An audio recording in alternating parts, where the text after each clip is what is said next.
Behind the doors of every failing restaurant lies a story of chaos, desperation, and shattered dreams. But there's none like this one right here. Oh, come on. Alright, let's get into it. Chef Ramsay made his way to Forest Hills in Queens, New York to visit PJ's Steakhouse. From the start, you could tell this was going to be intense. The restaurant was owned by Joe and Madeline, a husband and wife team who opened it in honor of Joe's brother, PJ. It was a heartfelt gesture, but sentiment alone isn't enough to sustain a business, and PJ's Steakhouse was on the brink of collapse. I can't mention his name without feeling that hurt inside, you know? Neither Joe nor Madeline had any restaurant experience. What were their backgrounds? Construction.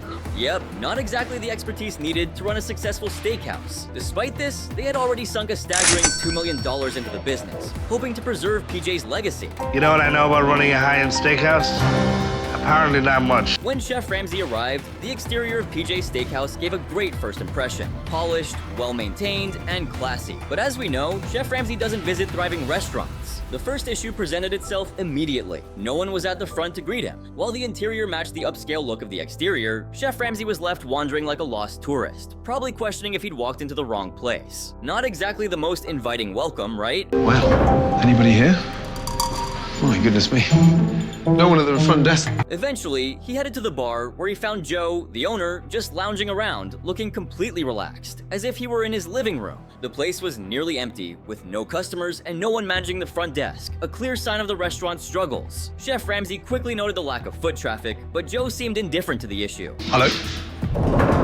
So, a customer or? Mr. Ramsay, no, I'm the owner. You're the owner? Soon, Joe's wife, Madeline, joined the scene along with the head chef, Eric. From the start, Eric made it clear he wasn't intimidated by Chef Ramsay, confidently stating he was proud of his work. That confidence felt misplaced. If there's one thing Kitchen Nightmares teaches us, it's that when the chef is overly proud and the restaurant is failing, trouble is brewing. Eric's arrogance was dragging the restaurant and the owners down, and it was obvious the situation was about to escalate. We're here to get a job done, and we better do the job the best we can. And if he can help us, great. If he can't, then he can go f*** himself.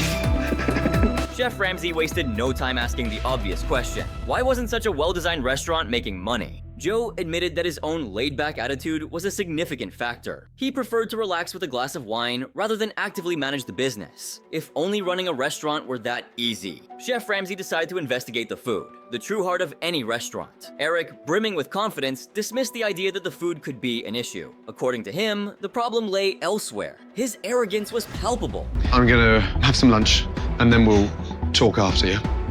Yeah, I want to cook him a great meal, and I'm going to let him find other problems in the restaurant besides mine, because I don't think mine's a problem. When Chef Ramsay looked at the menu, disappointment hit hard. This was supposed to be a steakhouse, but instead, it was a shocking oversight for a place claiming to specialize in steak. There's only 2 cuts of steak. 2 steaks on the menu in a steakhouse. Should be minimum 8 to 10. Ramsay ordered several dishes: crab cakes, shrimp and roasted garlic ravioli, and filet mignon. At first glance, it seemed like a decent meal, but everything quickly went downhill. Eric's arrogance was on full display as he dismissed Ramsay's critique before even hearing it, convinced that his dishes were flawless and that Ramsay's complaints would be unfounded. My food is good, and if he critiques it like I seen him critique other people's food, I'm going to probably throw it at him. The first dish, crab cakes, was a disaster. Chef Ramsay took one bite, and his expression said it all: disgust. The crab cakes weren't just bad, they were rancid. To make matters worse, he discovered something that he should never have discovered. Is everything okay?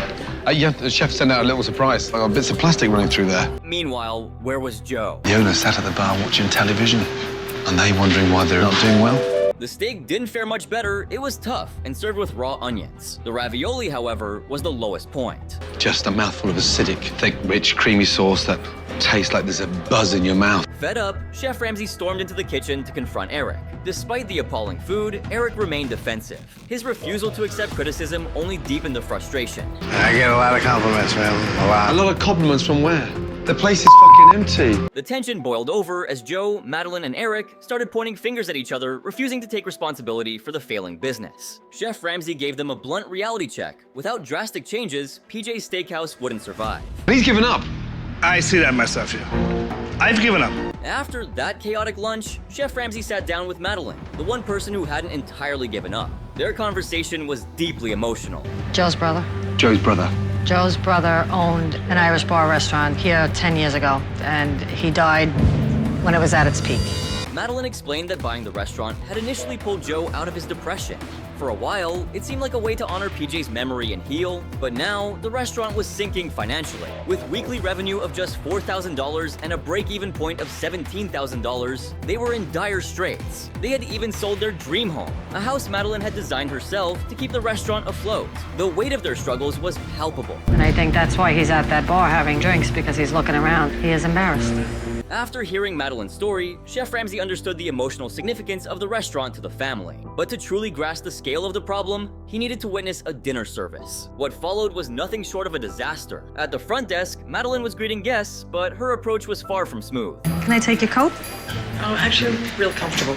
You have to leave it here. The result? Piles of misplaced jackets and a disorganized mess. It was almost comical, and Chef Ramsay couldn't hide his disbelief. In the kitchen, Eric's overconfidence continued to cause problems. The menu was overloaded with far too many dishes, making it impossible for him to manage. Communication was non-existent, with Eric attempting to handle everything himself while the rest of the kitchen staff stood idly by. Despite Chef Ramsay's advice to communicate better, Eric ignored him entirely. Customers grew increasingly impatient as the food took far too long to arrive.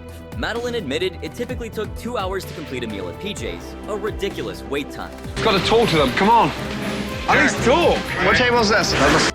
Madeline was visibly overwhelmed, running back and forth in a desperate attempt to manage the chaos. As the restaurant filled beyond her capacity to handle, she had to step in and deliver plates herself. This was clearly outside her comfort zone, and the pressure was taking a toll. Not a waitress, not a hostess. I only own it, so I know nothing about the food. And where was Joe during this fiasco? For the amount of people we had tonight, it was a ridiculous amount of time they had to wait for the food. That's it, I'm gonna drink it. Even though some customers finally got their food, for most, it definitely wasn't worth the wait. The dishes being served didn't fix the chaos, they only made it worse. Plates started returning because the food was absolutely disgusting. Undercooked, overcooked, or just plain inedible, customers weren't shy about sending it back. At least the waiter maintained some professionalism when he returned a plate of poorly cooked food, politely asking Madeline to remove it from the bill. Can you take this off the table, Freddie? Why? You can tell she didn't like it at all. And what do you want me to do with it? However, instead of acknowledging the mess, Madeline took offense, acting as if it was a huge surprise that the food was terrible. And then, in a moment that screamed unprofessionalism, Madeline marched over to the customer's table, grabbed the plate without a word, and walked off, ignoring them even as they tried to speak. It was as if their feedback didn't matter at all. This was a textbook example of how not to handle customer service. Okay, thank you. Thank you. After seeing how little Madeline, Joe, and Eric cared about the service, Chef Ramsay couldn't stay quiet any longer. He stormed into the kitchen, stepping in to address mistakes as they happened. Orders were all over the place, with meat that was supposed to be rare coming out well done, and steaks ordered well done still practically mooing. Chef Ramsay tried his best to talk to Eric, but it felt like speaking to a wall. Look at the crap underneath there. Look at that. Harry, that's well done. Finally, in the middle of the service, Eric's misplaced confidence crumbled. No surprise there, since all night he'd refused help from the rest of the staff. It was clear he was overwhelmed. Come on. No, I can't. It's too much for me. Things were already falling apart at PJ's Steakhouse, but there was one more disaster waiting to be uncovered: the storage room. Chef Ramsay took a trip to the walk-in fridge, and oh boy, it was worse than anyone could have imagined. First, he found a box of limes so old that they were moldy and stuck to the cardboard. It was disgusting. Then he found another box filled with rotten tomatoes, stinking up the entire room. How could anyone not notice that foul smell? It's hard to believe no one cared or even noticed the situation. Oh my God. Look at that. Oh. Fed up, Chef Ramsay called Joe, Madeline, and Eric down to the fridge to witness the disaster for themselves. That just sums up the whole restaurant. Fading away, rotten. This wasn't just bad food or service, it was a serious health code violation. Even a talented chef couldn't create anything decent from that mess. And let's be real, Eric wasn't even a talented chef. Here's the killer blow for me. Just that one there. When faced with undeniable proof of neglect, Madeline immediately shifted the blame to Eric, saying it was his responsibility to keep track of the food's freshness. Fair enough, but she also admitted that she should have checked on it. Joe, on the other hand, had the most shocking response, which wasn't surprising, but was typical. He didn't care at all. He shrugged it off, as if managing the food wasn't something he should worry about. Classic Joe, hands off, sipping wine, hoping everything would fix itself. Why should I have to worry about this shit? Is it your business? What stood out most, though, was Eric's silence. Just a few hours ago, he couldn't stop boasting about his cooking skills and how he wasn't intimidated by Ramsay. But now, his mouth was sealed. You can't stand there and be silent anymore, Eric. You can't do that. At this point, Joe started blaming Eric for all the kitchen's problems, suggesting that if Eric was responsible for everything, maybe Eric should own the place. Joe was completely detached from the reality of running a business. Chef Ramsay had seen enough. Between the rotten food, Madeline's lackluster accountability, and Joe's apathy, it was clear PJ's Steakhouse was in deep trouble. The only thing standing between it and total collapse was Ramsay's intervention. I'm very disappointed with Eric. I realized tonight that a lot of the problems in the kitchen is Eric. But with Eric staying silent and Joe doing his usual thing, nothing. Things didn't look good. This place was in desperate need of a miracle. The next day, Chef Ramsay went straight to the locals for some real feedback. Spoiler alert, it was brutal. When he asked for honest opinions about PJ's, the responses were worse than expected. Customers had complaints about everything: the food, the service, and the entire experience. PJ's had developed a horrible reputation in the neighborhood, with word of mouth spreading quickly among locals. People had even started boycotting the place. No wonder the business was struggling. Have you heard of PJ's? Yes. Describe the dinner. Slow, cold, not too good. Wouldn't go back. This is incredible. Thank you so much. Armed with this harsh feedback, Chef Ramsay devised a plan to help the owners and staff realize just how dire the situation was. He gathered everyone at a local theater where he had a movie ready for them. Joe, Madeline, and Eric probably thought it was some kind of reward, a break after the chaos of the last few days. But no, this was no feel-good movie. The film was titled PJ's The Word on the Street, and it was anything but relaxing. Oh, gosh. I don't have a good feeling about this. I'm scared to see what's going to happen. As the video played, it became clear just how far the restaurant had fallen. Locals didn't hold back, calling PJ's a disaster with terrible food, bad service, and a place to avoid. Joe and Madeline were genuinely shocked. But Eric? He sat back with a bucket of popcorn like he was watching a comedy. When the film ended, he even laughed. I ordered salmon, I got flounder. That's ridiculous. For Ramsay, this was the last straw. He had already seen Eric's ego and lack of care in the kitchen, but now it was clear Eric wasn't taking this seriously at all. Chef Ramsay couldn't believe Eric's reaction to the brutal feedback, but he decided to give him one last chance. If Eric didn't step up and start serving better food, he was gonna drag the whole restaurant down with him. Time was running out. There's nothing worse than having a chef in the kitchen trying to produce mediocre food. To get things moving, Chef Ramsay rolled out a revamped menu before the next dinner service, including new specials like a mixed grill platter. He gave Joe strict orders. No more lounging at the bar, Madeline was put in charge of running the front of the house, and things began to feel different. Joe and Eric were handling the kitchen, while Madeline took charge of managing customers. The restaurant's vibe had completely shifted, and when those mixed grill platters started coming out, people were excited. Ramsay's plan seemed to be working. I don't want to see you anywhere near the f***ing bar. Run it. Run it, run it, run it. Sounds like a good start, right? Well, not for long. The first mixed grill that went out was cold. And it wasn't a one-off, it became the most popular dish of the night. But customers either sent it back or complained that it was either overcooked or undercooked. The excitement quickly faded, and Ramsay's patience followed. He was furious. This was supposed to be the night that things turned around, but the service had somehow worsened despite all the changes. I'm so f***ing lost, man. He hates it. Oh, come on.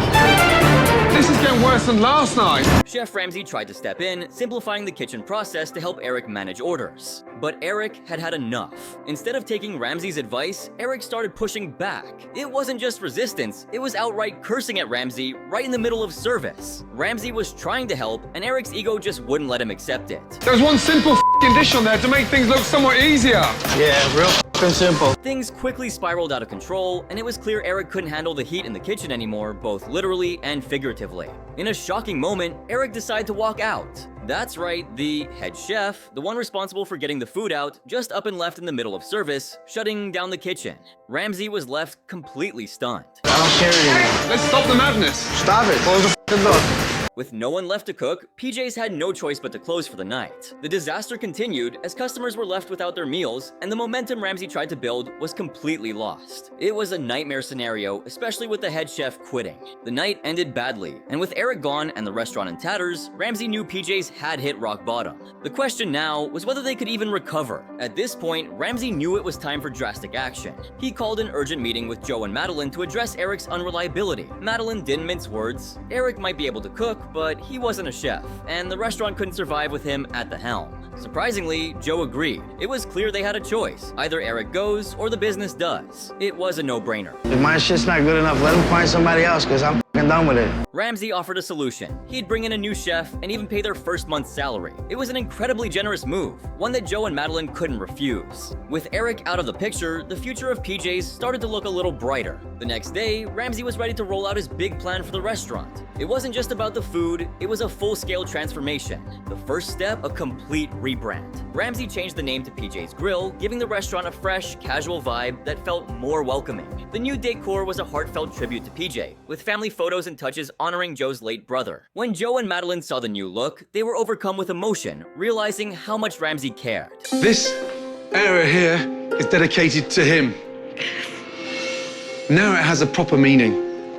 It wasn't just the name and decor that got an upgrade, the menu did too. Ramsay introduced a streamlined, simplified selection of comfort food that fit the new, relaxed atmosphere. There was steak frites, hearty Irish stew, and other crowd pleasers reflecting the family's Irish roots. It was the kind of food that brought people together, the kind PJ would have been proud to serve. Time for some dramatic change with the food. I'm excited about this part. This is the bit that really gets me fired up. And, of course, the kitchen got a new leader. Ramsay brought in Mark, a seasoned chef with the skills and discipline PJ's had been missing. Mark's presence raised the standards of the kitchen, but Ramsay didn't stop there. He also hired Edna, a no-nonsense general manager, to whip the front of the house into shape. Madeline, who had struggled with balancing her emotions and responsibilities, now had someone experienced to guide her in running the restaurant. He knows his food inside out, and he knows how to cook. Let me tell you that. Yeah, it's a long story, I'll explain later. With a new name, menu, and leadership, PJ's Grill was ready for a fresh start. It was a new chapter for Joe and Madeline, filled with hope and the chance to honor PJ's legacy the right way. Good evening. Hello, good evening. Welcome to PJ's. During the relaunch, things started off strong. The kitchen was buzzing, customers were flowing in, and the new menu was already making a great impression.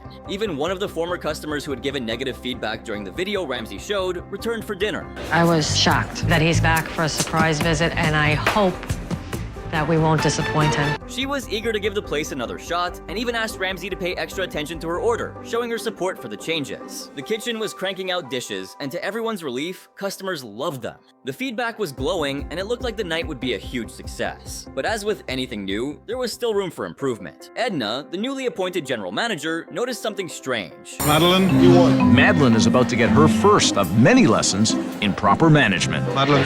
What's wrong with this guy? Edna gave her a firm reminder to stay focused, teaching her that just because things were going well, she couldn't let her guard down. Madeline still had a lot to learn about running the business without leaning on others. Welcome to PJ's. I know you. I do. When was the last visit to PJ's? 6 months ago, I boycotted it. A small hiccup occurred. A mix-up in the kitchen meant that the most important customer's food, the one who had previously complained, ended up at the wrong table. Orders started falling behind, and the pressure mounted. Before this critical customer walks out the door, Madeline must get her kitchen under control. But this time, instead of crumbling, Madeline stepped up. Using the customer service skills Ramsay and Edna had drilled into her, she approached the situation calmly. She smoothed things over with the customer, apologized for the mix-up, and made sure they were taken care of. In the end, the customer left satisfied, no longer the critic she had been before. Despite a few bumps, the relaunch was a success. Every customer left happy, and Ramsay was visibly impressed with the transformation. The chaotic, disorganized mess PJ's had been was replaced with a warm, inviting, well-run restaurant. Joe and Madeline had finally started to take control of their business. Hi, how are you? How's everything? It's really good now. I think it's gonna be great. In a touching moment, Joe confided in Ramsay, saying that he felt like his brother PJ was watching over him. It was bittersweet, but the hope for the future was undeniable. With the restaurant in good hands and the community beginning to embrace it again, PJ's Grill was ready for its new chapter. A chapter of success, family, and resilience. After their Kitchen Nightmares episode aired, the owners of PJ's Steakhouse, PJ and his wife, faced a difficult aftermath despite the initial improvements made during the show. Now, let's talk about PJ, the owner. He continued to face challenges following the airing of Kitchen Nightmares. Although Ramsay helped him revamp the menu and update the restaurant's decor, PJ's management style remained a problem. He had difficulty maintaining the changes, and reports suggested that he continued to clash with staff after the show. His inability to fully embrace Ramsay's advice and make lasting changes likely contributed to the restaurant's eventual closure. After PJ's Steakhouse closed in 2013, there wasn't much public information about PJ's future endeavors. Some reports suggest that he may have pursued other business ventures outside the restaurant industry, but his struggles with managing PJ's Steakhouse indicated that he had not found sustained success in the restaurant world. As for his wife, who was also involved in the business, she was clearly frustrated with PJ's management throughout the Kitchen Nightmares episode. After the closure, given the emotional toll it had taken on her, sadly, despite Ramsay's intervention, season, the restaurant struggled to maintain the improvements. The boost in business following the airing of the episode was temporary, and the changes made to the menu and decor didn't last. PJ's Steakhouse ultimately closed its doors in 2013, a year after the Kitchen Nightmares episode aired. It's believed that financial issues, ongoing management problems, and the inability to sustain the changes led to its closure. And that's a wrap on today's video. Do you think the restaurant stood a chance to revive? Who do you think was at fault? Make sure to let me know in the comments below. And if you enjoyed this video, don't forget to drop a like, subscribe, and turn on my post notifications. And hey, if you thought this video was fun, you better check out the next video right here. It's insane.